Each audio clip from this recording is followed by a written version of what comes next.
The summer I turned 13, my mum finally trusted me with a key. It wasn't a big ceremony or anything. She just dropped it into my palm while she was rushing around the kitchen, late for another overnight shift at county. "Don't lose it," she said, and her eyes did that tired mom thing where they looked right at you but also through you, like she was already picturing everything that could go wrong. I promised I wouldn't. I clipped it to my lanyard with my school ID and felt, for the first time, like I was basically a grown-up. That's the part people always say before the bad thing happens. Like the universe hears you feeling safe and decides to prove a point. We lived in a small apartment complex wedged between a liquor store and a nail salon. Beige stucco, squeaky metal stairs, the smell of fried onions at all hours. The courtyard was a rectangle of sunburnt grass with a sad little playground that had one swing missing. Everybody knew everybody's business, but mostly you pretended you didn't. My best friend Elena lived 2 buildings over. Her mom was strict in a quiet way, no yelling, just rules that felt like invisible tripwires. Elena was allowed outside until streetlights, but she had to text her mom every hour. She carried a flip phone like it was a court-ordered ankle monitor. And then there was Marcus. Marcus lived right below me. He was 12, all elbows and bruises, and he always had that look like he'd just remembered something embarrassing. He was the kind of kid who could talk to adults without getting weird about it, but with kids he'd say things sideways, like he was afraid of being made fun of for meaning them. He was the first one to tell us about the locked room. It started the way rumors always do, a half-heard thing. My cousin said, and then suddenly it's everywhere. "There's a storage unit under the stairs in Building C," Marcus said, like he was telling us about a new snack at the gas station. We were sitting on the cracked curb by the mailboxes, turning dandelions into slimy rings. Elena squinted at him. So it's not on the map." Marcus nodded toward the management office, where the complex's paper map was taped in the window behind the faded "No Loitering" sign. I looked. "It's like not supposed to be there." I laughed. "It's a storage closet, dude."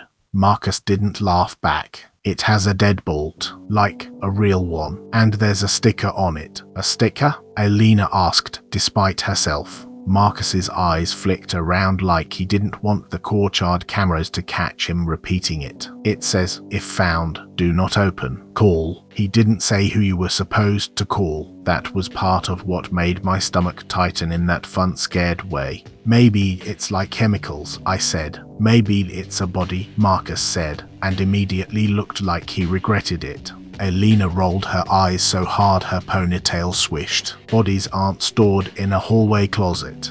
Marcus shrugged. "It's not a hallway closet. It's under the stairs, like Harry Potter, but with a deadbolt." That night, after my mom left for work, I couldn't stop thinking about it. I tried doing my summer math packet, but every time I wrote a number, my brain slid back to that sticker like it was magnetized. If found. Found by who? It was in the open. It wasn't like you had to dig under the building. Do not open. That part wasn't weird. People put do not enter on all kinds of boring things. Call. That was the strange part. Call who? Why not management? Why not police? Why just call? The next day, the air was that heavy kind of hot that makes everything smell like metal. We met up after lunch because Elena's mom was napping and Marcus's dad was at work.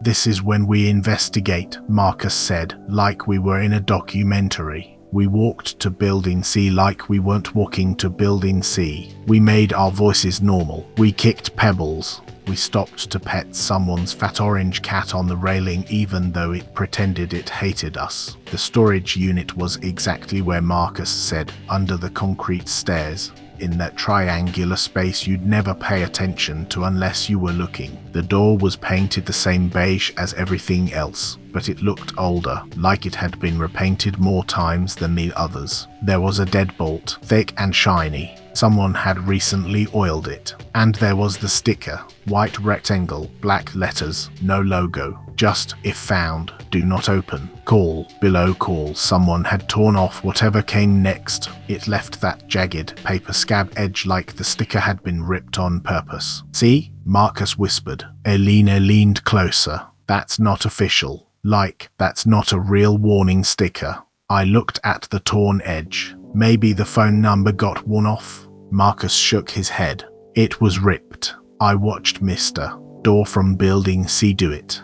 Who's Mr. Door? I'd asked. Marcus's eyes widened. You don't know Mr. Door. Elena and I exchanged a look. I knew most of the complex's adults by nickname, not name. The lady who always smoked on her balcony. The guy with the loud truck. The couple that yelled at each other in Spanish like they were auditioning for a telenovela. Old guy, Marcus said. Always in a hat. Walks like his knees don't want to. Oh, Elena said. Hat guy. He feeds the pigeons. Marcus nodded. I saw him come out of that closet once. I was coming home from school and he was right there. And he had a key. That made my skin prickle. Okay, I said, trying to sound casual even though I wasn't. So he uses it. No, Marcus said. He didn't use it. He came out of it. We stood there staring at the deadbolt like if we stared long enough it would explain itself. Maybe it's a shortcut, Elena said, but her voice didn't believe her own words. Like to the basement? There is no basement, Marcus said. Not in any of the buildings. That's what they want you to think, I said, half joking. Marcus looked at me and didn't smile. My dad says there used to be. Elena's eyebrows went up.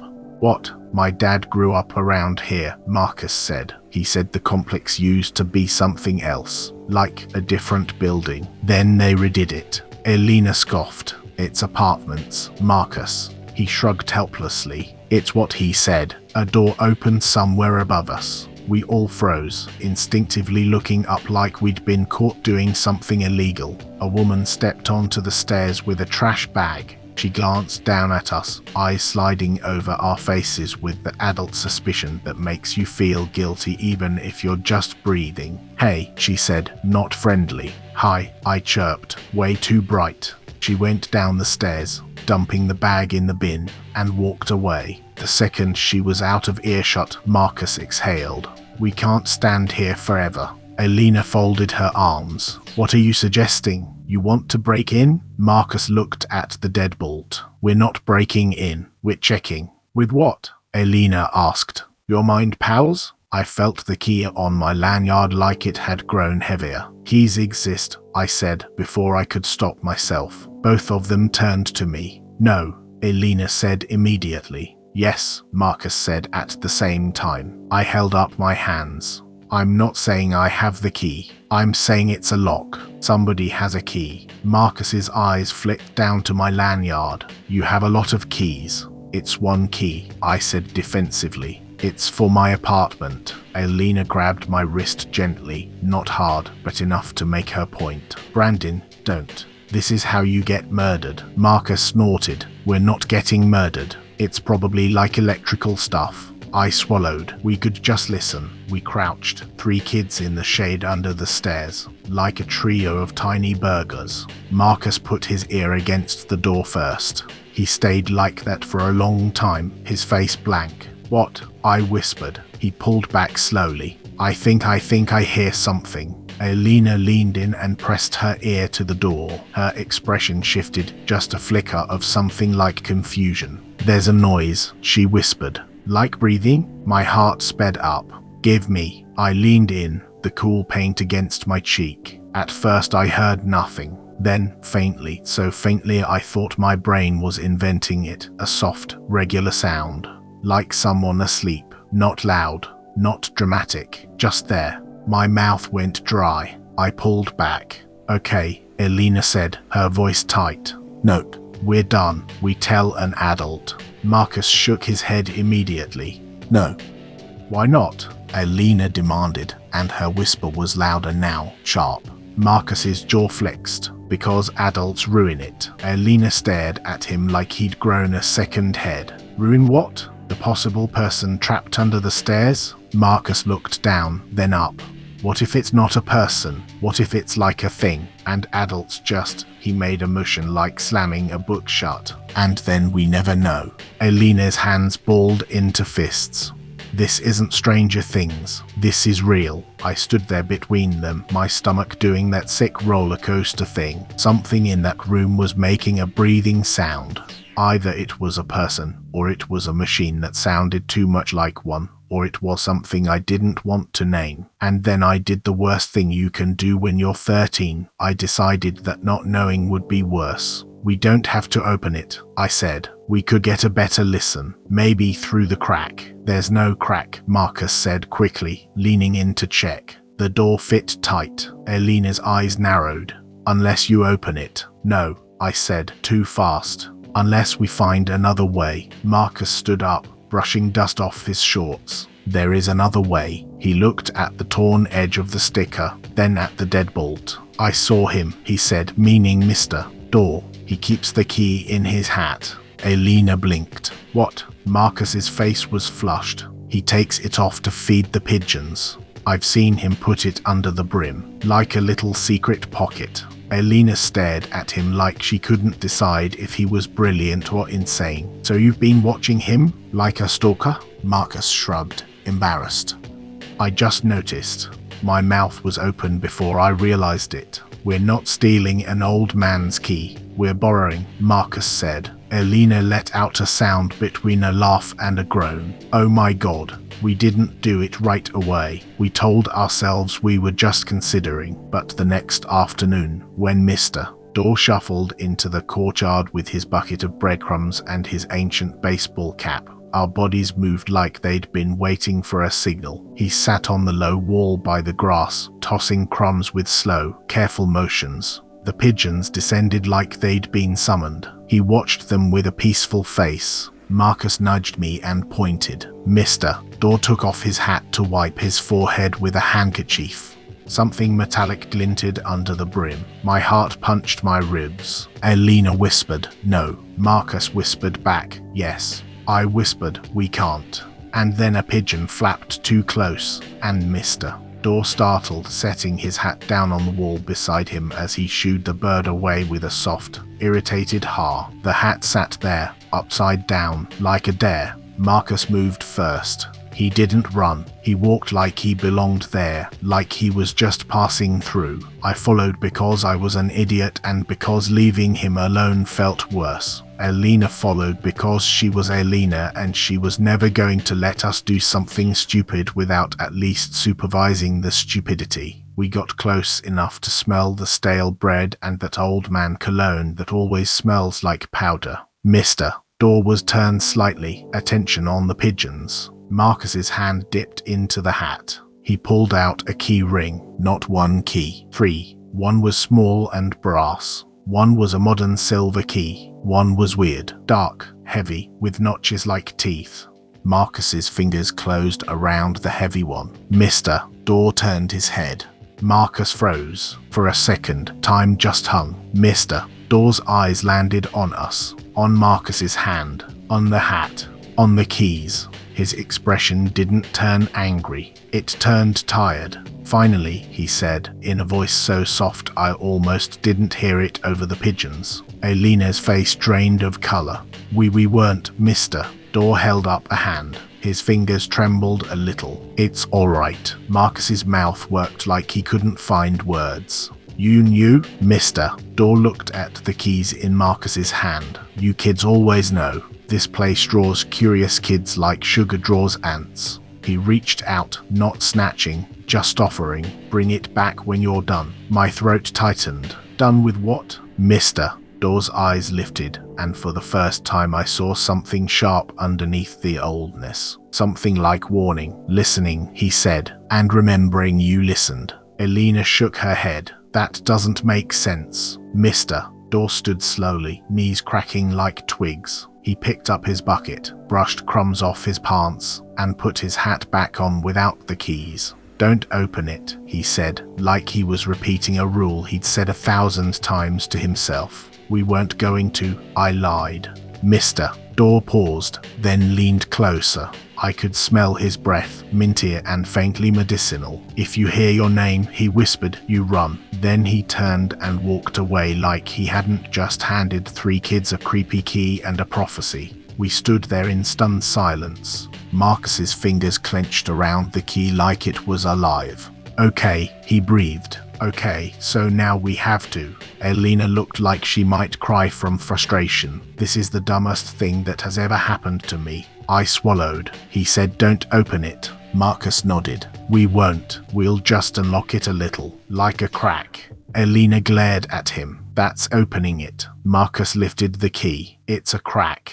I should have said no. I should have taken the key and marched to the office like a responsible 13-year-old with a new house key and a sudden moral compass. Instead, I said, just a crack. We went to building C like the hallway itself was holding its breath. The air under the stairs felt cooler, shaded. The door looked the same as before, but now it felt like it was looking back. Marcus slid the heavy dark key into the deadbolt. It fit too easily. He turned it. The deadbolt clicked with a clean, satisfied sound.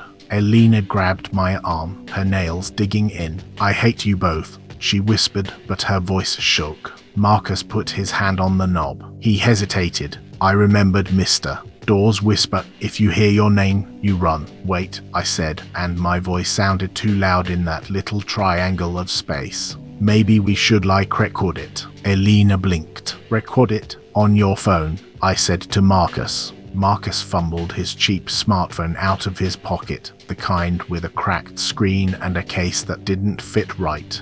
He opened the voice memo app, thumb trembling. Okay, he whispered. Okay, we're recording. He twisted the knob. The door opened maybe 2 inches. Cold air spilled out like a sigh. Not just cool, like shade cool. Cold like the inside of a freezer. The smell hit next, not rot, not sewage. Something sharp and clean, like hospital sanitizer. And underneath it, a faint sweet smell, like old candy. We leaned in. Inside was darkness. Not normal darkness. Thick, velvety darkness that seemed to swallow what little light there was. Marcus widened the crack another inch. And then we heard it. Not breathing, whispering, so soft it was like the room itself was thinking. At first it didn't sound like words. Just that SSSSSS sound of someone talking under their breath. Elena's eyes were huge. She mouthed, close it. Marcus shook his head, mesmerized. The whispering shifted, like it had noticed us, like it had turned its face toward the crack. And then, clear as if someone had leaned right up to the opening, a voice said, Brandon, I swear on my life. My entire body went cold. It wasn't my mom's voice. It wasn't Elena's. It wasn't Marcus's. It was mine, not like how I hear myself in my head. Like how I hear myself on a recording. Wrong. Flat. Too real. Brandon, it whispered again, and I felt my brain split in two, one half screaming run, the other half rooted, desperate to understand. Elena yanked my arm hard. Run! Marcus jerked backward like he'd been slapped. The door swung a little wider. In that split second, I saw something inside. A wall, not cement, not wood. A wall covered in photos. Hundreds of them, taped and layered like scales. Photos of kids. Some smiling at birthday parties, some on swings, some holding pets, some in school pictures with stiff collars and forced grins. And in the center, just visible in the sliver of light, my face. Not a school photo, not a selfie, a picture of me asleep, in my bed, taken from above, like whoever took it had been standing over me. The whispering grew louder, like a crowd murmuring in a movie theater. The door creaked. Marcus slammed it shut so hard the frame rattled. We ran. We didn't run like kids pretending. We ran like animals. Up the stairs, around the courtyard, past the playground, past the mailboxes. My lungs burned and my lanyard slapped my chest. Elena's flip phone flew out of her pocket and skittered across the concrete, but she didn't stop for it. We ducked behind the dumpster enclosure like it could protect us, panting, sweating, shaking. Marcus's phone was still recording. He looked at the screen, his face white. Stop it, Elena hissed. Stop recording. Delete it. Marcus's hands fumbled. I can't. I can't. The whispering wasn't around us, but I could still hear my name in my head like a phantom sound. Brandon. I clapped my hands over my ears. Elena stared at me, breathing hard. That was your name, she said, like she needed me to confirm reality. I nodded, tears stinging my eyes. It sounded like me. Marcus swallowed. It said mine too. Elena's eyes snapped to him. When Marcus looked away, right before I shut it, it said Marcus, but it sounded like my dad. We sat there in the trash smell heat, 3 kids trying not to throw up. What was in there? Elena whispered. I pictured the wall of photos. My sleeping face. A person, I said, because it felt like the only explanation that could exist in the world I knew. Someone's in there. Marcus shook his head slowly. No.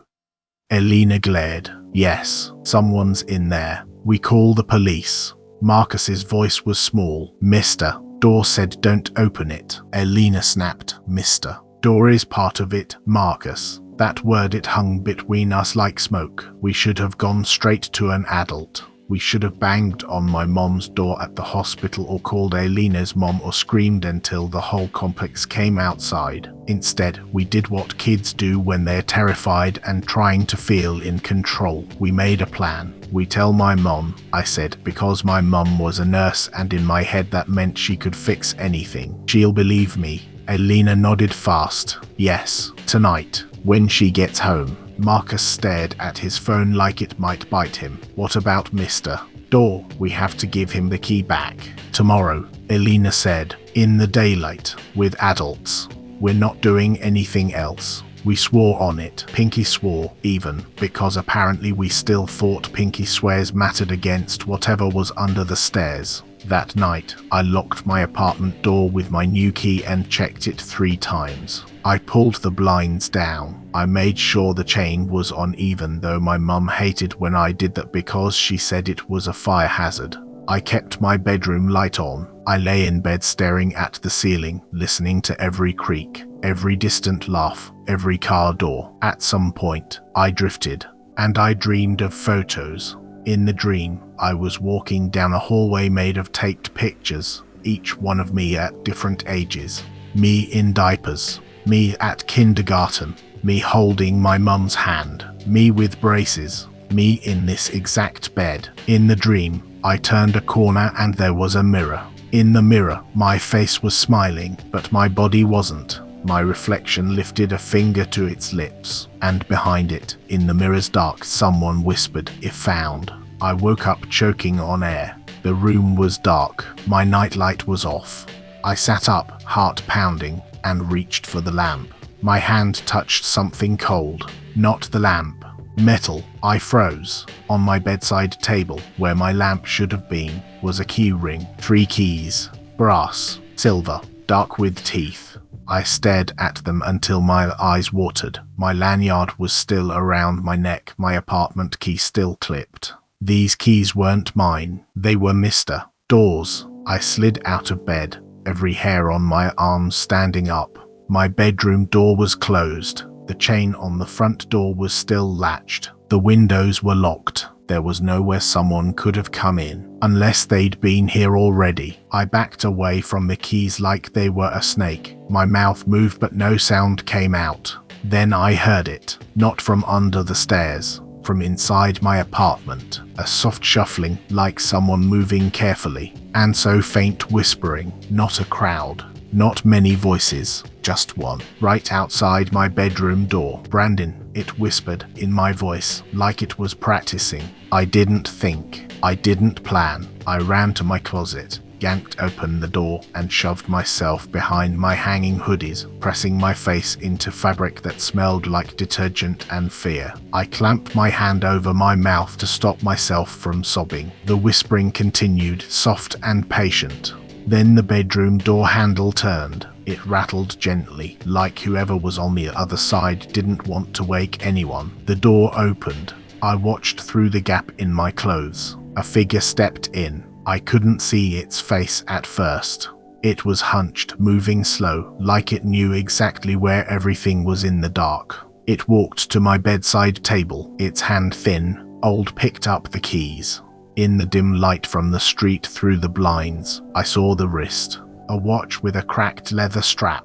The same watch Mr. Dorr wore. He stood there, holding the key ring, and for a second he tilted his head like he was listening. Then he spoke, in a voice that was not mine. "It's starting," he whispered, and then, very quietly, like he was reciting a line he'd been forced to memorize, he said, "If found." My stomach flipped. He turned toward my closet, toward me. I squeezed my eyes shut so hard it hurt, like if I couldn't see, maybe I wouldn't exist. Footsteps. Slow.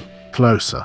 I tasted my own breath, hot against my palm. A hand brushed my hanging hoodie. Not grabbing, just testing. A whisper right beside my ear, close enough to feel on my skin. "Do not open." I almost screamed. I bit down on my knuckle until pain flashed. The footsteps retreated. I heard the bedroom door close. Then the front door chain rattle. Then nothing. I stayed in the closet until my legs cramped and my throat felt like sandpaper. When I finally crawled out, the keys were gone. The apartment was still locked. My mom came home an hour later, exhausted, hair pulled back, smelling like disinfectant. I ran to her so hard I almost knocked her down. "I need to tell you something," I said, and my voice shook so badly my words tripped over each other. I told her everything, the closet under the stairs, the breathing, the whispering, my name, the photos, Mr. Dorr, the keys on my table, him in my room. She listened without interrupting. Her face didn't do the adult dismissal thing. It went still, focused. Like when she watched the news during a storm. When I finished, she didn't say, "It was a dream." She didn't say, "You're imagining things." She sat down slowly at the kitchen table and put her head in her hands. "Oh, honey," she whispered. My skin turned to ice. "You believe me?" She looked up, and her eyes were wet. "I was hoping it wouldn't find you," she said. "What?" My voice came out as a squeak. She glanced toward the hallway like she was afraid of being overheard. Then she reached into the junk drawer and pulled out something wrapped in a dish towel. She'd unwrapped it. A photograph. I took it with trembling fingers. It was old, slightly faded, the kind you get from a disposable camera. It showed 3 kids in a courtyard. One was a boy with elbows and bruises. One was a girl with a tight ponytail. And one was me, except not me. Me with different hair, different clothes, but my face, unmistakable. The kids were standing under the stairs in Building C, in front of the beige door. All 3 of them were looking straight at the camera with the same expression, caught. In the background, just behind them, stood an older man in a hat. Mr. Dorr. But his face wasn't tired. It was young. He looked maybe 15. My fingers went numb. "This is fake." My mum swallowed. "That's me," she whispered, pointing to the girl. My brain refused. It slid away from the words like they were too hot. "That's not you," I said, even though it was. I'd seen old pictures of my mom as a kid. The nose, the eyes, it was her. "And that's your uncle," she said, pointing to the boy. I stared at the boy. "Marcus. Same elbows. Same look." "And that," she whispered, and her finger trembled as it hovered over the 3rd kid, "me, was you." My mouth opened. No sound. "That's impossible," I managed. My mom's voice was a shaking thread. "We found the door when we were kids. Just like you did. We listened.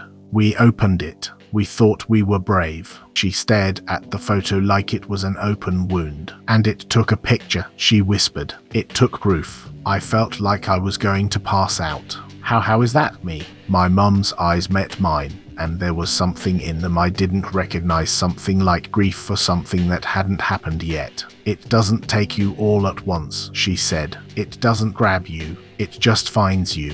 And then it starts." My skin crawled. "Starts what?" She took a shaky breath. "Replacing." The word hit me like a physical slap. I shook my head violently. "No.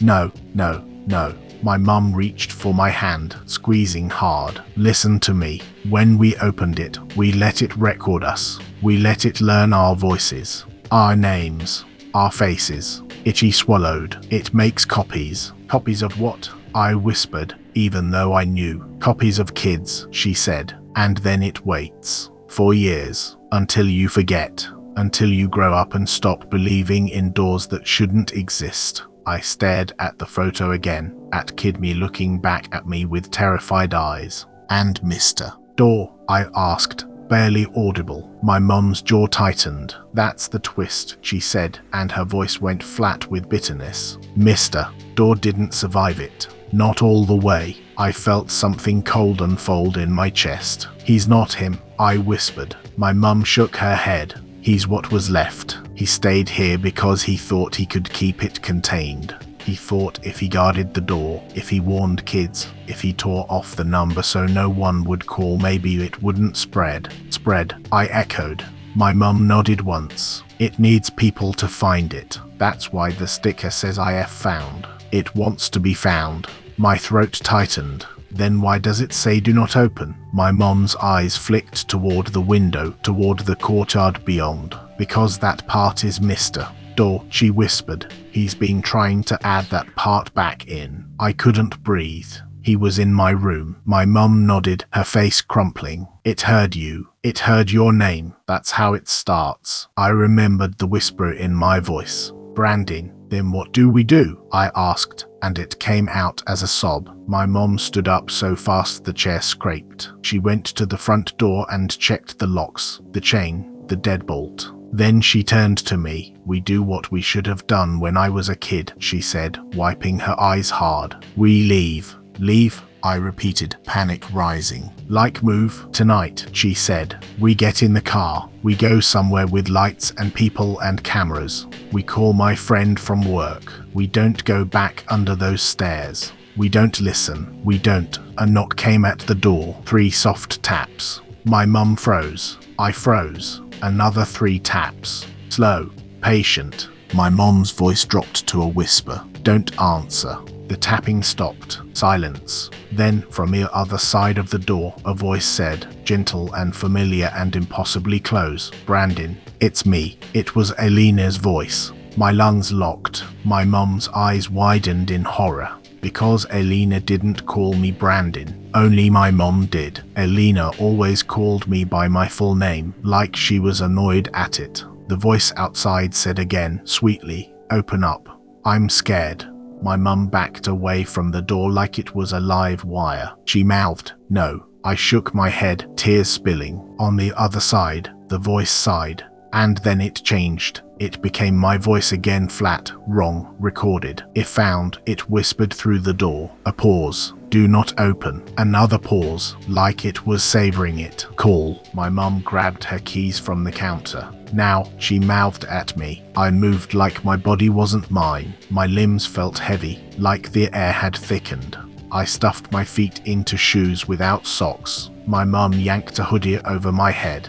The tapping started again, faster, excited. My mum didn't go to the front door. She went to the sliding glass door that opened to the tiny balcony. We lived on the first floor. You could hop down. She slid it open with a soft hiss. Cold night air rushed in, carrying the smell of the courtyard. From the front door, my voice laughed quietly. My mum pulled me through the balcony, down onto the grass. We crouched, moving fast along the building's shadow. Behind us, the front door chain rattled. Not from the outside, from the inside. Like someone was undoing it. My mum didn't look back. We ran across the courtyard toward the parking lot, the streetlights making long, warped shadows. My heart hammered so hard it hurt. As we reached the car, I glanced back despite myself. The beige door under the stairs in Building C was open, not wide, just a crack.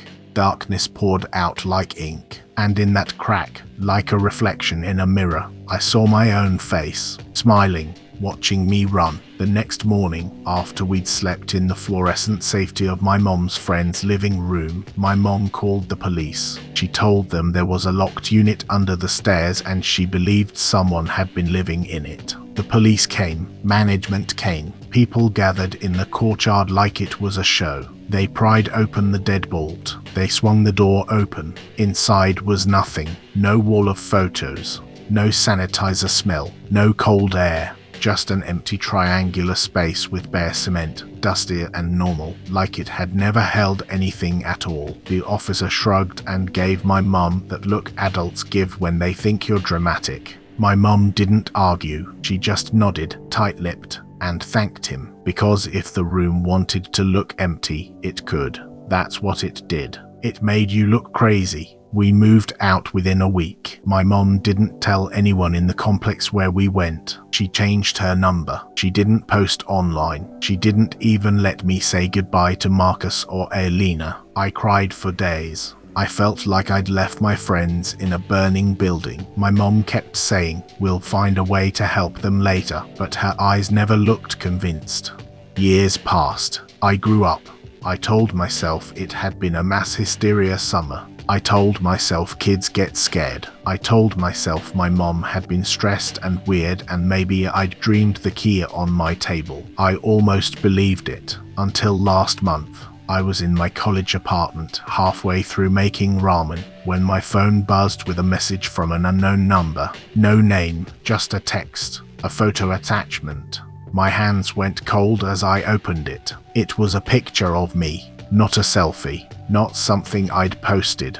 Me asleep on my couch, mouth slightly open, ramen still on the stove behind me, taken from above. Then another message came in, 3 words. If found, do not open. Call. Below it was a phone number, and when I stared at it long enough, my brain did something sick and familiar. Because the number wasn't new, it was mine. The twist isn't that there's a monster under the stairs. The twist is that it doesn't live under the stairs at all. It lives in the part of you that thinks you're safe once you leave. And if you ever read a warning that says "I have found," understand what it really means. It means it already found you.